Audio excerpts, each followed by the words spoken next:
The kid couldn't have been more than 22 years old, standing in the middle of the Copa room at the Sands Hotel in Las Vegas, drunk on 3 whiskey sours and his own inflated sense of talent. It was March 1965, and Sammy Davis Jr.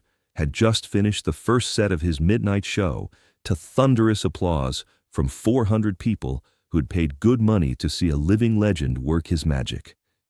But this kid, this skinny white kid with greased back hair and a chip on his shoulder the size of Nevada, stood up during the applause and shouted 5 words that made the entire room go silent. "I can dance better than you."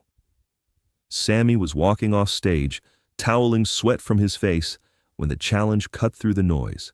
He stopped mid-step, turned slowly, and looked at the young man with an expression that was impossible to read.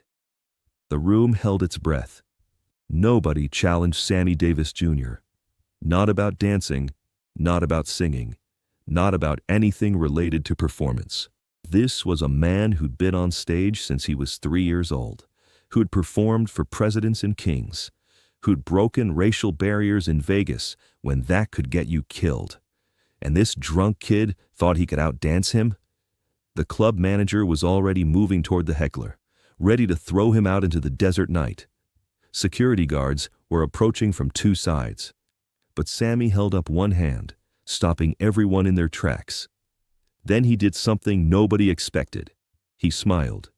Not an angry smile, not a mocking smile, a genuine, almost amused smile that showed all his teeth and made his one good eye crinkle at the corner.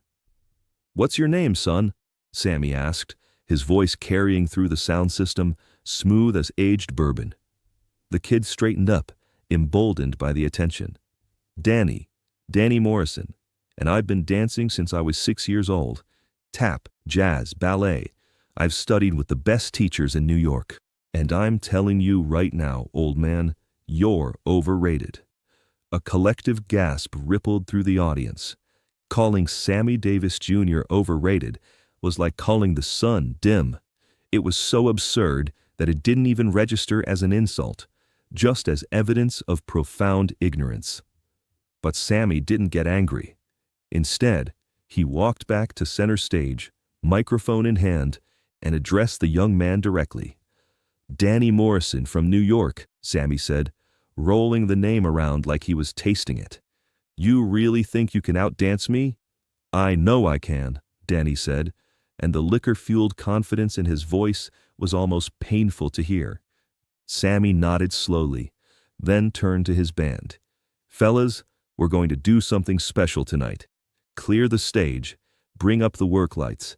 Danny Morrison here is going to teach this old, overrated man a thing or two about dancing." The audience erupted. Some people cheered, some people laughed, some people just stared in disbelief. The club manager rushed over to Sammy and whispered urgently in his ear, probably warning him that this was a terrible idea, that the kid could get hurt, that it would disrupt the show. But Sammy waved him off. "Bring him up here," Sammy said into the microphone. "Let's give Mr. Morrison his moment." Security guards, now unsure what to do, escorted Danny through the crowd toward the stage. As the young man climbed the steps, the reality of what he'd done started to penetrate the whiskey fog. He was about to perform in front of 400 people, on stage with Sammy Davis Jr., with no preparation, no music selected, no choreography planned. But he'd started this, and pride wouldn't let him back down now. Sammy stood at one side of the stage, watching Danny with that same unreadable expression. The work lights came up, harsh and revealing, showing every bead of sweat, every imperfection. No colored gels, no mood lighting, just raw illumination. Danny stood in the center of the stage, suddenly feeling very small and very sober. "So here's what we're going to do," Sammy said, speaking to both Danny and the audience. "Danny's going to show us what he's got. He's going to dance for us. Pick any song, any style. The band knows everything. Just call it out." Danny's mind raced. What should he do? What would prove his point? He decided on something technical, something that would show off his training. "I'll do a combination to Sing, Sing, Sing," he said, naming the Benny Goodman swing classic. "Up-tempo. I'll need about 2 minutes." Sammy nodded to the band. They launched into the familiar big band number, and Danny began to dance. And the truth was, he wasn't bad. He really had studied with good teachers. His tap work was clean, his turns were sharp, his rhythm was solid. He executed a complex time step, threw in some wings and pullbacks, finished with a double pirouette that landed perfectly in time with the music. The audience applauded politely when he finished, and Danny, breathing hard, felt a surge of vindication. He'd proven his point. He could dance. Sammy applauded too, slow and deliberate. "That was good," he said, and he sounded sincere. "Really good. You've got training. You've got technique. You've got all the right steps." He paused, and something shifted in his voice. "But you don't have a damn thing to say." The audience went quiet again. Danny's face flushed. "What's that supposed to mean?" Sammy walked to center stage, standing next to Danny. "It means you just executed 2 minutes of perfect choreography and didn't communicate a single emotion, idea, or story. You showed me what your teachers taught you, but you didn't show me who you are." "I showed you I can dance," Danny shot back, defensive now. "No," Sammy said gently. "You showed me you can perform steps. There's a difference. Watch." Sammy signaled to the band. Same song. Sing, sing, sing. The same up-tempo swing that Danny had just danced to. But when Sammy started moving, something completely different happened on that stage. He didn't do anything more technically complex than Danny had done. In fact, he did less. Simpler steps, easier combinations. But every movement told a story. His feet weren't just hitting rhythms. They were having a conversation with the music. His body wasn't executing choreography. It was expressing joy, mischief, heartbreak, and triumph, sometimes all in the same 8 count. When Sammy finished, just 90 seconds in, the audience exploded. People jumped to their feet. Women screamed. Men whistled. The applause was deafening. And Danny Morrison, standing 3 feet away from a master class in the difference between technique and artistry, felt his entire understanding of dance crumble. Sammy let the applause die down, then turned to Danny. His voice was kind now, almost paternal. "You want to know what just happened? You want to know why they reacted to my dancing and not yours, even though you've got better technique than I do?" Danny nodded, not trusting his voice. "Because I wasn't dancing for them," Sammy said. "I was dancing with them. I was inviting them into a moment, into a feeling. You were dancing at them, showing them what you could do. That's performance. What I did is communion. And you can't learn that from any teacher in New York. You have to live it." The young man's face was red now, but not from anger, from shame, from the sudden crushing realization that he'd been doing everything wrong. "I don't understand," he said quietly. Sammy put a hand on his shoulder. "I know. That's why I'm going to teach you. Right here, right now. If you're willing to learn." Danny looked out at the audience, at the 400 people watching this humiliation unfold. He could walk off stage, disappear into the night, never come back to Vegas. Or he could stay and learn from a man who'd forgotten more about performing than Danny would ever know. Pride said leave. Something deeper said stay. "I'm willing," Danny said. What happened next became one of the most legendary impromptu performances in Las Vegas history. For the next 45 minutes, Sammy Davis Jr. turned his midnight show into a masterclass, using Danny Morrison as both student and demonstration. He broke down not just the mechanics of movement, but the psychology of performance. "First lesson," Sammy said, "is about vulnerability. You're dancing like you're trying to prove something. That makes you defensive, which makes you stiff, which makes you forgettable. Watch." He demonstrated by dancing the same simple time step twice. The first time, his body was rigid, controlled, perfect, but lifeless. The second time, He loosened everything, let his body respond to the music naturally, made a mistake, and turned it into a new move. The first one was correct. The second one was alive. Alive beats correct every single time. He made Danny try it. Danny's first attempt was predictably stiff. His second was a little better. By the fifth try, something started to shift. His shoulders relaxed. His face stopped looking like he was doing math. A hint of personality started showing through. Second lesson, Sammy continued, is about musicality. You're dancing on the beat. That's fine for a metronome. But music isn't just the beat. It's the space between the beats, the breath between the notes. Listen. He had the band play a simple 4-bar phrase, and he danced it 3 different ways. Right on the beat, slightly ahead of the beat, slightly behind the beat. Each interpretation created a completely different emotional quality. You choose where you land in that space, based on what you're trying to say. Are you excited? Dance ahead of the beat. Are you melancholy? Dance behind it. Are you grounded and strong? Dance right on it. But make it a choice, not an accident. Danny's eyes were wide now, absorbing information like he was drinking from a fire hose. This was everything his expensive teachers had never told him. This was the secret curriculum.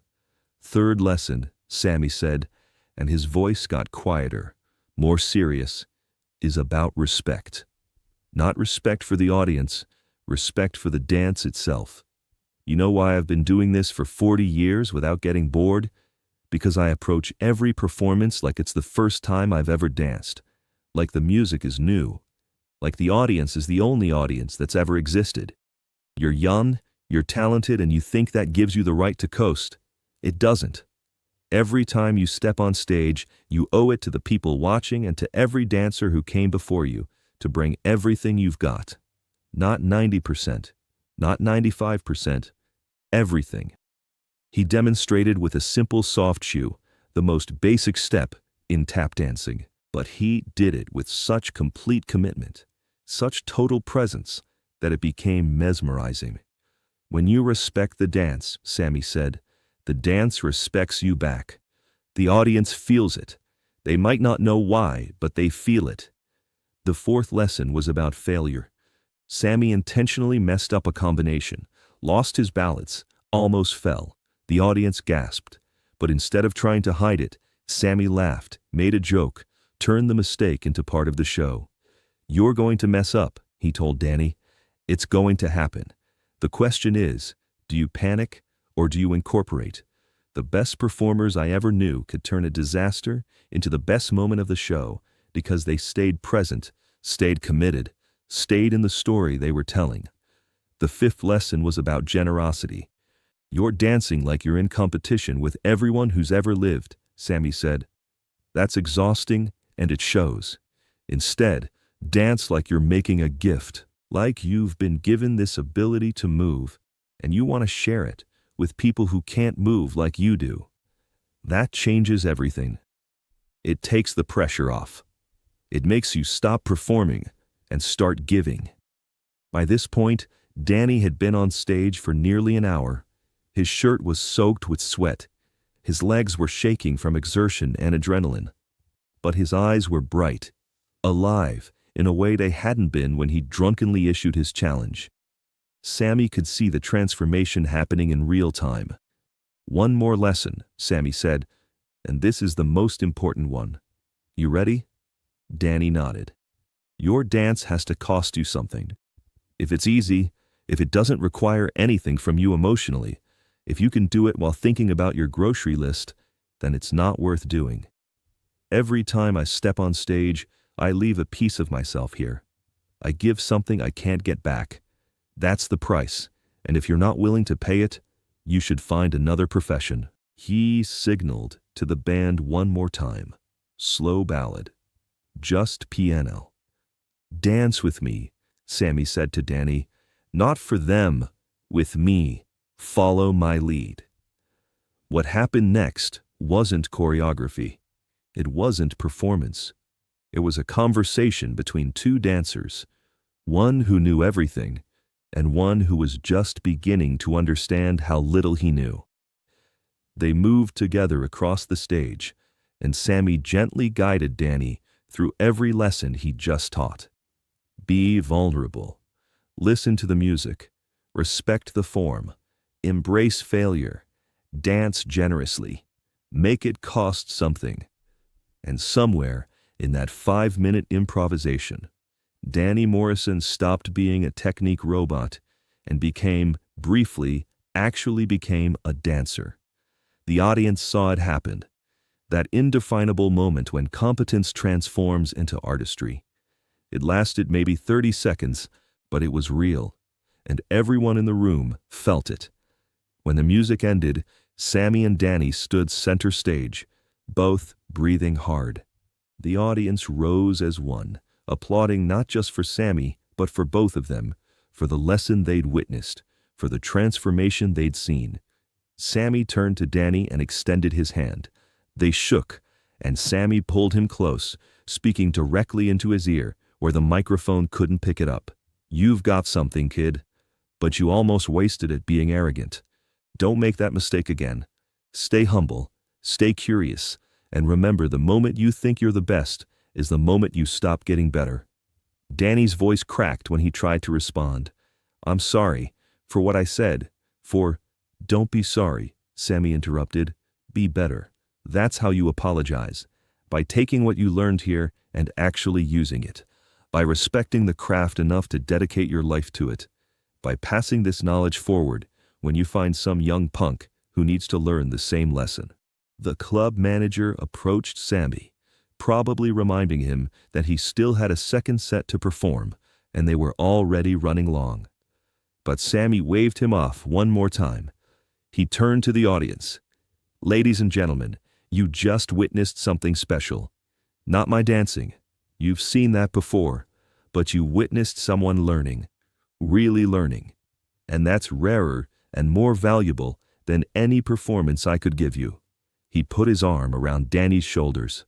"This young man came in here tonight thinking he knew everything. He's leaving knowing he knows nothing. That makes him dangerous. That makes him someone to watch. Remember the name, Danny Morrison." The audience applauded again. Danny, overwhelmed, managed an awkward bow and fled the stage, tears streaming down his face. Not tears of humiliation anymore. Tears of gratitude, of revelation, of complete restructuring of everything he thought he knew about his art. Sammy watched him go, then turned back to the audience with that $1,000,000 smile. "Now where were we before we got interrupted? Oh right, I was about to sing Mr. Bojangles." The band launched into the opening bars, and Sammy seamlessly returned to his show like the last hour hadn't just completely changed someone's life. Danny Morrison never became famous. His name isn't in any history books. He didn't revolutionize dance or headline in Vegas. But he spent the next 40 years as one of the most respected dance teachers in New York. And every single student who studied with him heard the story of the night he challenged Sammy Davis Jr. and learned the difference between dancing and performing. He kept a picture on his studio wall, a grainy photograph someone in the audience had taken that night, showing Sammy and Danny on stage together, mid-lesson. Under it, Danny had written in careful script, March 12, 1965. "The night I learned that talent without humility is just noise." Years later, in 1989, Danny Morrison traveled to Los Angeles. Sammy was dying. Throat cancer had taken his voice, and he was spending his final days saying goodbye to friends and family. Danny showed up at the house in Beverly Hills with that photograph, now framed, now yellowed with age. Sammy's assistant initially turned him away. Mr. Davis wasn't seeing anyone. He was too weak. But Danny left the photograph with a note. "You told me to pass forward what you taught me. I've taught 3,000 students in 40 years. Every single one of them knows your name and what you did for me. Thank you for not letting me waste my talent. Thank you for the lesson." 2 days later, Danny received a phone call. Sammy wanted to see him. They sat together for 20 minutes, Sammy unable to speak, but his one good eye as bright and alive as ever. Danny told him about the students, about the lives changed, about the ripple effect of that one night of tough love and generous teaching. When Danny stood to leave, Sammy grabbed his hand and pulled him close. With the last of his strength, he whispered 4 words that Danny would remember for the rest of his life. "You made it count." 1 week later, Sammy Davis Jr. died, and Danny Morrison, the cocky kid who'd once challenged a legend, stood in the back of the funeral and wept for the man who'd cared enough to embarrass him, humble him, and ultimately save him from himself. If this story of humility, mentorship, and the difference between talent and artistry moved you, make sure to like and subscribe. Share this with someone who needs to understand that being corrected by a master isn't an insult. It's a gift. Have you ever had someone humble you in a way that changed your life? Tell us in the comments, and hit that notification bell for more stories about the legends who shaped not just entertainment, but the people who carry on their legacy.